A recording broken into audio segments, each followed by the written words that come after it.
The day I answered my phone from a hospital bed, I lost my daughter before I even heard her voice. The woman from my bank sounded nervous. She asked, "Mr. Harris, did you authorize a complete withdrawal from your savings account this morning?" My heart dropped harder than it had during the heart attack that put me there. I whispered, "No." Everything changed in that moment. Before I tell you what happened next, if stories about family betrayal and painful life lessons mean something to you, I'd appreciate you subscribing to Family Betrayal. And one quick note, the faces, photos, and scenes you see are only there to help tell the story. They're not real people from my life. That savings account wasn't just money.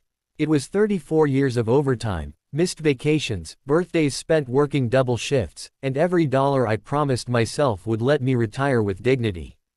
I had built it for emergencies, and maybe one day to help my daughter if she truly needed it. The bank manager lowered his voice.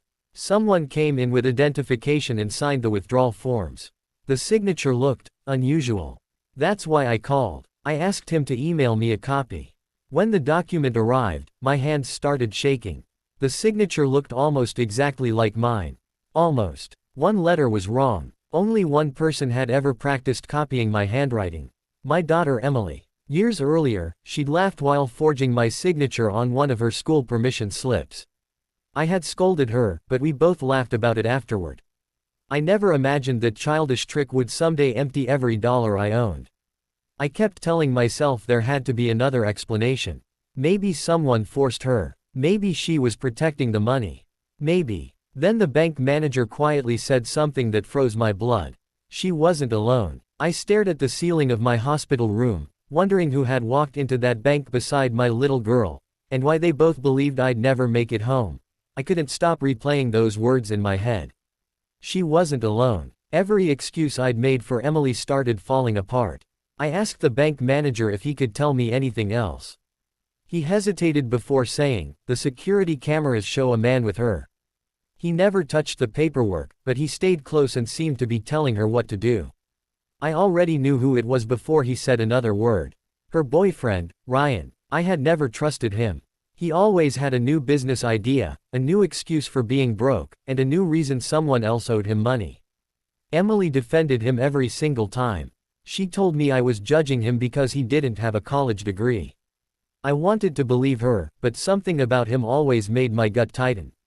I asked the hospital to discharge me a day early, even though the doctor warned I should stay. My body was weak, but my mind wouldn't let me rest. When I pulled into my driveway, Emily's car wasn't there. The house felt strangely empty. Then I noticed my home office. The filing cabinet drawer was slightly open. Inside, folders had been moved around, and the envelope where I kept important financial papers was missing. That's when I realized the bank withdrawal wasn't planned overnight. Someone had been preparing this for weeks, maybe months. I sat down in silence, trying to understand how my own daughter could do this. Then my phone buzzed. It was a text from Emily. "Dad, how are you feeling? I'll come see you later. Love you." I stared at those words for a long time. She knew my entire savings account was gone, yet she was pretending everything was normal. Would you confront her immediately, or would you wait to learn the whole truth first? I chose to wait. Instead of answering her, I called my attorney. After listening carefully, he surprised me with one question. "Has anyone else ever had legal access to your financial records?" I thought for a moment. Then I remembered something that made my stomach turn. 6 months earlier, after a minor surgery, I had signed a limited power of attorney so Emily could help pay my bills if I was ever hospitalized again. I rushed to the file cabinet and found the copy. One page was missing. Just one. The page containing the expiration date. Someone hadn't just stolen my money. They had altered legal documents. And at that moment, my attorney quietly said, "Don't call your daughter. Let her believe you still don't know. She may expose everyone involved before this is over." I did exactly what my attorney told me. Every instinct as a father wanted to call Emily and ask one simple question, why? But I stayed silent. Sometimes the truth comes out faster when people think they've gotten away with something. The next evening, Emily walked through my front door carrying a bag of groceries and a forced smile. "Dad, you look better," she said, giving me a quick hug. I hugged her back, but it felt like I was holding a stranger. She asked if I needed anything. She talked about work, the weather, even my favorite baseball team. She never mentioned my savings account. Not once. Then she looked toward my office and casually asked, "Have you checked your mail since you got home?" That question hit me like a punch. She wasn't worried about me. She was worried about whether the bank had sent anything. I acted confused and said, "No, I've mostly been resting." I watched the tension disappear from her face. That was all the confirmation I needed. The next morning, my attorney called. The bank had finished reviewing the surveillance footage. Ryan could clearly be seen handing Emily a folder before they approached the teller. A few minutes later, both of them walked out carrying a cashier's check made out in Emily's name. Then another surprise arrived. The cashier's check hadn't been deposited into Emily's account. It had been used as a down payment on a brand new house. The mortgage paperwork listed two names: Emily and Ryan. The date on those documents was 3 days before my heart attack. They hadn't acted out of desperation.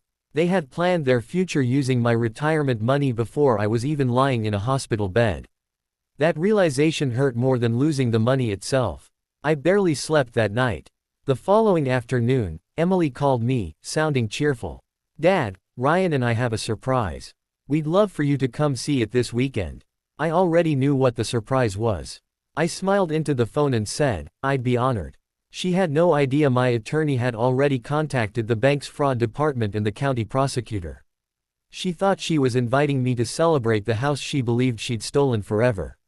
Instead, she was inviting me to the place where her entire plan was about to fall apart.